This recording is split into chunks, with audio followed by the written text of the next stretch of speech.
All right, I want to summarize what we did in class today by looking at that sheet I handed out with exponent definitions and rules. Let's go ahead and complete that, use the video to complete that, and then I'll go ahead and open up some exponent homework problems that you can work on. All right, so first off, we talked about how if m is a positive integer, so that means like 1, 2, 3 on up, then when you have something raised to the mth power, that just means you're going to multiply a times itself a bunch of times, and the number of times will equal m. Okay, so it's just a multiplied by itself a number of times, and whatever that exponent is, that tells you how many times you're going to do that.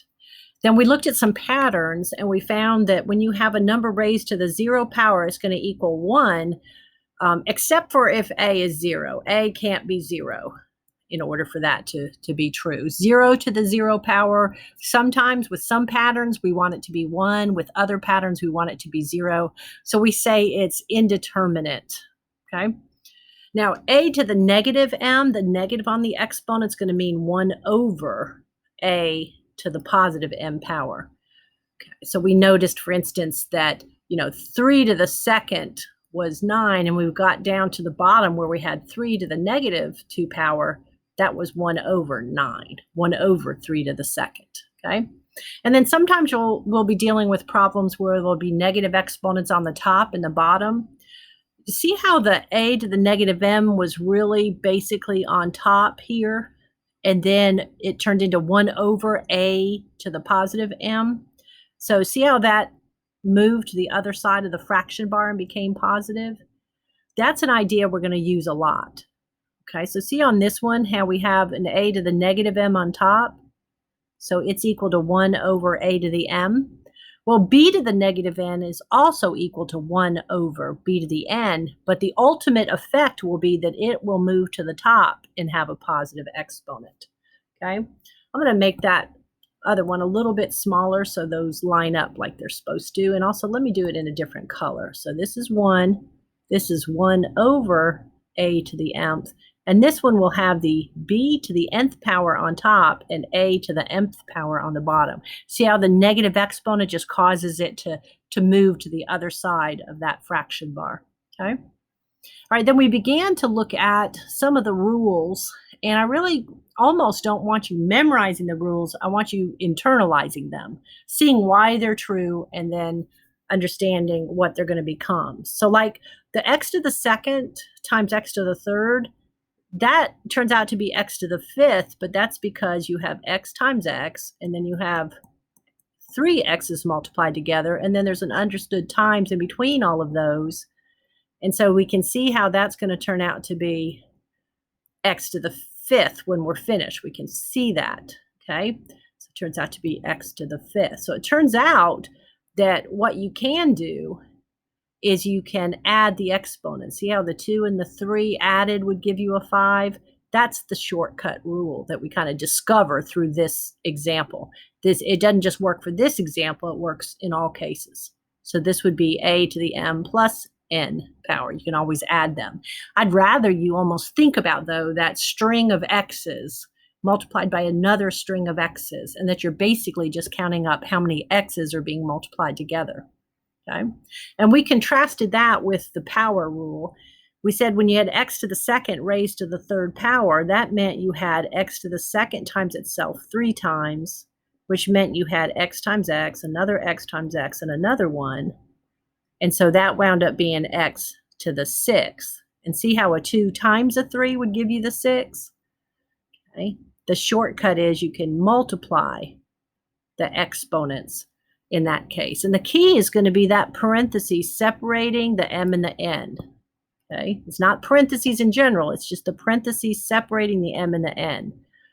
Because don't forget, I could have written this one with parentheses, and that would still equal x to the fifth. Okay, the parentheses aren't it. See how there's an x there? So it's x to the second and then an x to the third. Okay, so that means there's 1, 2, 3, 4, 5 x's. The parenthesis isn't between the two exponents like it is here, okay? Those are just some observations to help you not apply the wrong rule, okay? All right, and really the quotient rule, it's very rare that I want you to use the shortcut rule. Most of the time I want you thinking this. There's 5 x's on top.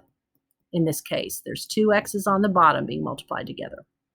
So 2 of them will cancel out. There'll be 3 left, and the 3 that are left are on top. So that becomes x to the third. But then we can observe that you could take the 5 and the 2 and subtract them to get the 3.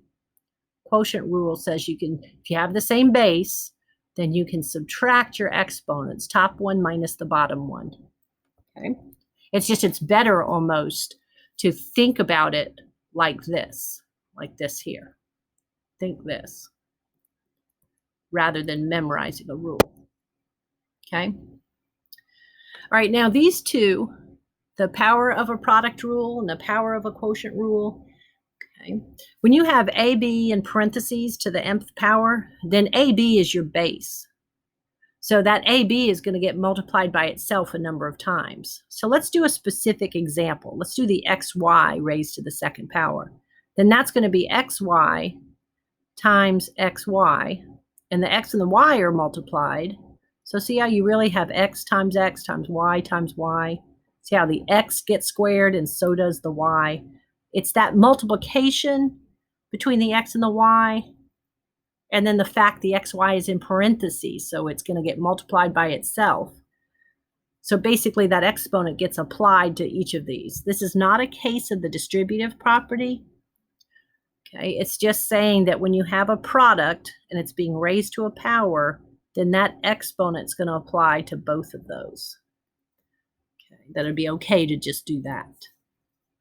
Same thing would be true if we had the power of a quotient, because that exponent of 2 tells me that x over y is going to get multiplied by itself. And that means x times x over y times y, which just means the x gets squared and so does the y.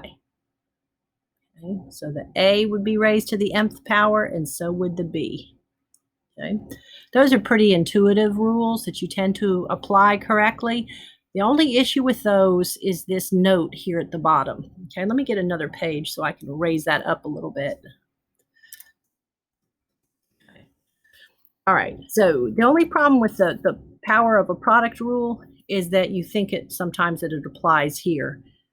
Okay, but this right here is not going to be x squared plus y squared. It's not going to be that.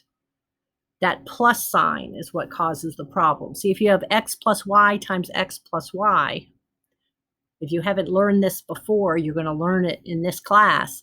You actually have to distribute the x and then come back and distribute the y. And you really get x squared plus 2xy plus y squared. You get a middle term right there. It's not just x squared plus y squared. So people typically do the power of a product rule correctly. It's just sometimes you think that this is that same situation, and it's not. It has a plus sign. It doesn't have multiplication or division. So you can apply what we see here when you have multiplication or division. Okay? All right, I'm going to stop the video here. You should now make sure that that exponent handout is complete. And then in a different video, I'm going to work an example problem for you.